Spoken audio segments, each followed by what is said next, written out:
Hello, I'm David Jackson, your interior designer on demand. And today's post is about how to pick the perfect paint scheme. You're going to learn three things in this video. First, how to avoid some common mistakes. Second, I'm going to reveal to you how I pick perfect colors, and you can too. And third, I'm going to give you two perfect paint schemes ready to use. So the first common mistake, the most common one that people make, is they play it safe. Why do people play it safe? Because they're not confident about the colors they're choosing. And let's face it, all of us know that the HOA boards are filled with people who have no idea what color should be used, and they insist that everyone in the neighborhood use some permutation of beige. And so let's strike beige from our vocabulary, shall we? And sadly, a lot of people actually bring that color into their house, and the whole house looks like mud. Don't use beige. Beige is off the list, okay? Have any of you had the experience that you made up your mind, you're going to go to the paint store and you're going to make some selections to paint this weekend your bathroom or your bedroom and do a new interior design, only to find that when you get inside the paint store, all of the selections on the wall are too many, and you can't possibly make up your mind. And you may have even brought a pillow or something else with you to help you make some color choices. You still can't decide. So what do? We pick a few extra colors, 2, 3, well, maybe 4 or 5 or 6 extra colors. And we come home with a dozen paint chips or samples, and we still can't make up our minds. So here's how you solve that problem, okay? I want you to take a white piece of paper and calmly put it on the dining table, and I want you to put the paint samples on there, and they've got to touch each other so that all you see is the color, one color after the other, next to each other. And we do this because we have to see how these colors look next to each other. And the reason why I tell you to put it on a white piece of paper is because if you come home and put it on the dining table, and let's say your dining table is a cherry tabletop, the color of that veneer is going to totally skew the way you perceive those colors.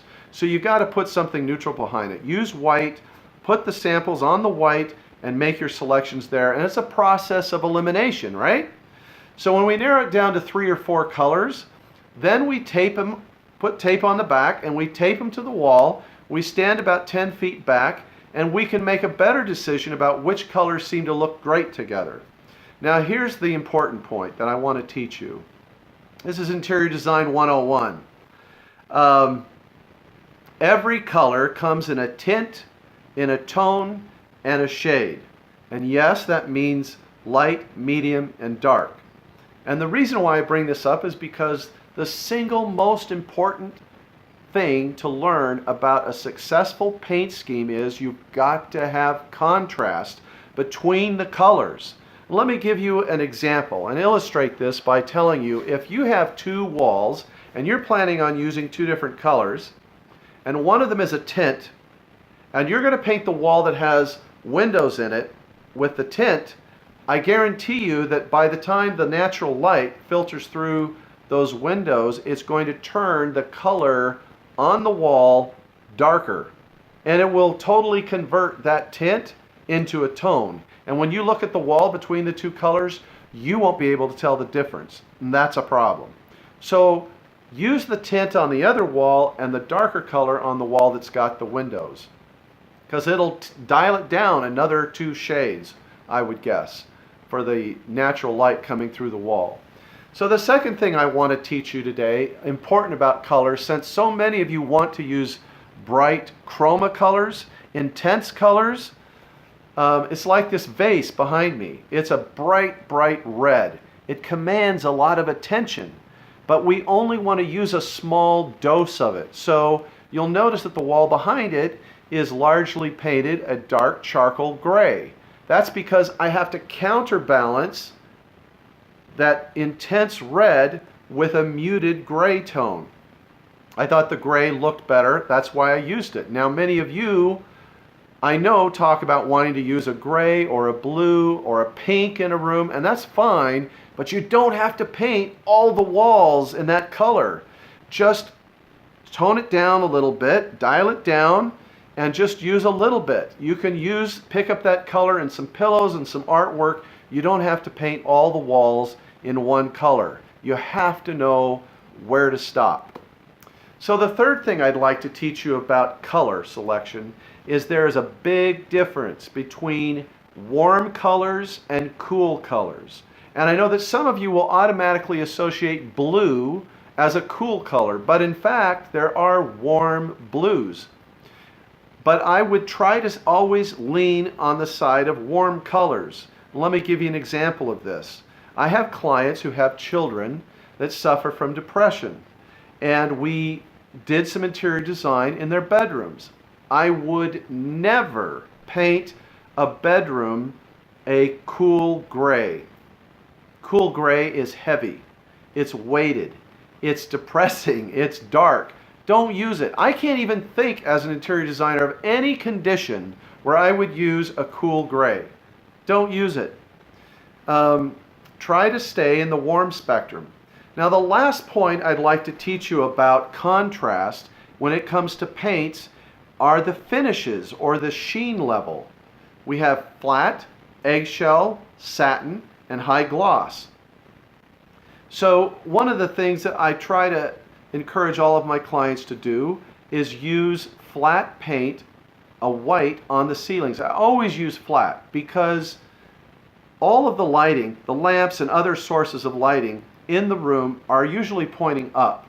And in order to diffuse that light into the room properly, you've got to have a flat texture to the ceiling. That's the best way that it works. Now I've even seen some people who will take the same paint that they used on the wall as a semi-gloss and they'll paint it on the ceiling. Don't do that. That's a bad thing to do. Only use a contrasting light tint on the ceiling and use a flat texture, please.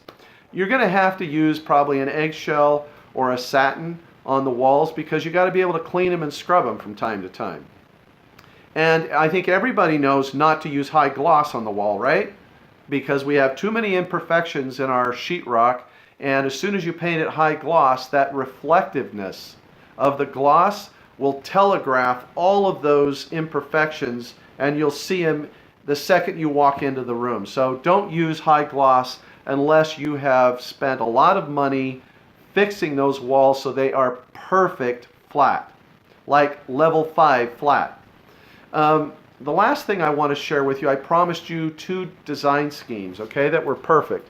Now, I've been doing interior design for 28 years in law firms, doctor's offices, dental offices, showrooms of all kinds, and residences. And I haven't found a color that surpasses the value of Sherwin-Williams Amazing Gray. That's color number 7044. And I would use that in a satin, a low sheen. It's a beautiful color. It literally blends with any color you have in your interior, anything. It looks great with Wenge or cherry. It looks good with maple or mahogany. It doesn't matter the wood finish or the colors, it always looks brilliant and nice.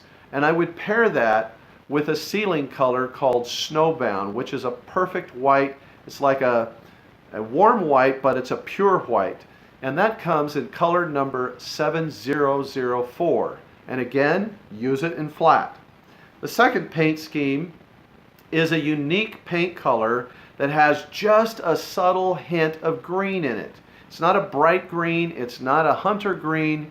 This is a very subtle, earthy green, and it's called Ethereal Mood. And it comes in color number 7639. I would use it in an eggshell. Again, this is a Sherwin-Williams color. And I would pair that with Origami White. Again, that's a warm white, but that color number is 7636. Make sure you use it in a flat. So those are our 2 perfect paint schemes. You know, I really want to thank you for taking the time to watch and listen to this video. I hope it's been helpful. And please, if there's any questions that you have, make a comment below.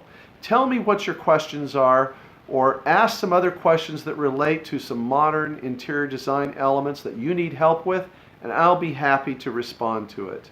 Thank you so much. Have a great day.